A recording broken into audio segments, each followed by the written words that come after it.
हरी उन्हें अपने दुकान पर बेचकर बहुत कमाई कमाने लगा। ये सब देखकर शीला को बहुत जलन हो रही थी।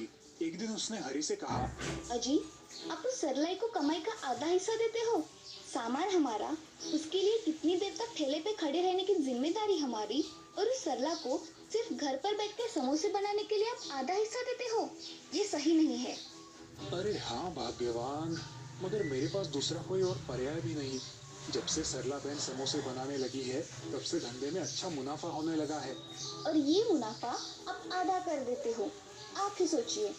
हाँ, बात तो तुम्हारी सही है, मगर उसे निकाल भी नहीं सकते ना। हमारा धंधा चौपट हो जाएगा। उसे मुनाफा या पगार नहीं, तो दिन के पैसे दिया करो, समझे? हाँ, ये विचार सही है। ऐसा ही करेंगे। अगले दिन हरी सरला को 300 समोसे बनाने की ऑर्डर देता है और उसे कहता है, अरे सरला बहन, आजकल महंगाई बहुत बढ़ गई है और मेरा समोसे का रेट उतना ही है, तो मुझे धंधे में घाटा होने लगा है। अब मैं तुम्हें हर दिन के 100 रुपए ही दूंगा। मगर भैया, आपने तो मुनाफे का आधा हिस्सा बताया था। अब क्या हुआ? 100 रुपए तो मुझे गांव में भी मिलते थे, फिर मैं यहाँ क्यों आ गई? और वैसे भी भैया, समोसे का अच्छा स्वाद होने के कारण ही लोग समोसा खाते हैं।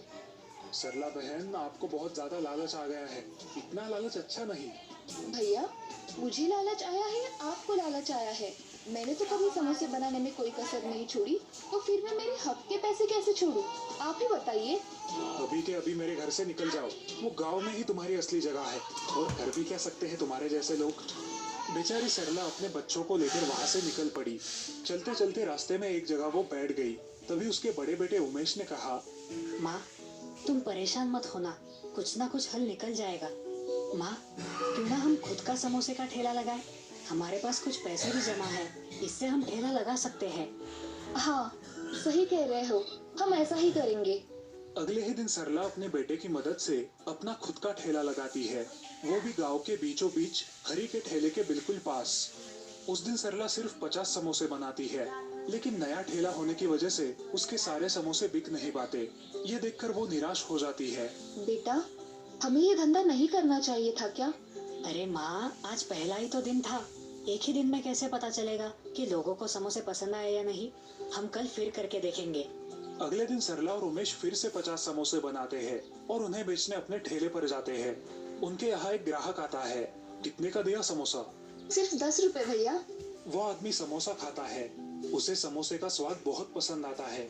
वो अपने साथ 10 समोसे और लेकर चला जाता है। धीरे धीरे सरला के ठेले पर ग्राहक बढ़ने लगे। सबको उसके समोसे बहुत पसंद आने लगे।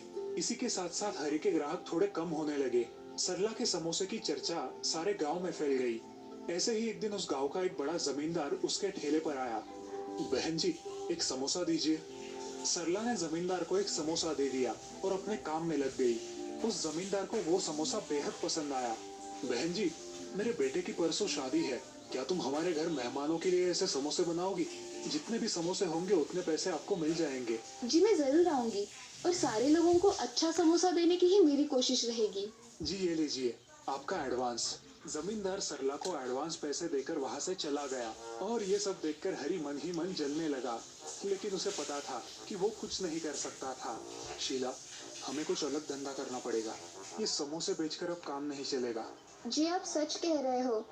चलो, अब दूसरा धंधा शुरू करते हैं। इस तरह शीला और हरी ने अपना बोरिया बिस्तर समेट लिया। उनकी लालच और झूठे व्यवहार के कारण उन्हें अपना धंधा खोना पड़ा। उधर सरला का समोसे बेचने का धंधा बहुत अच्छी तरह से चलने लगा।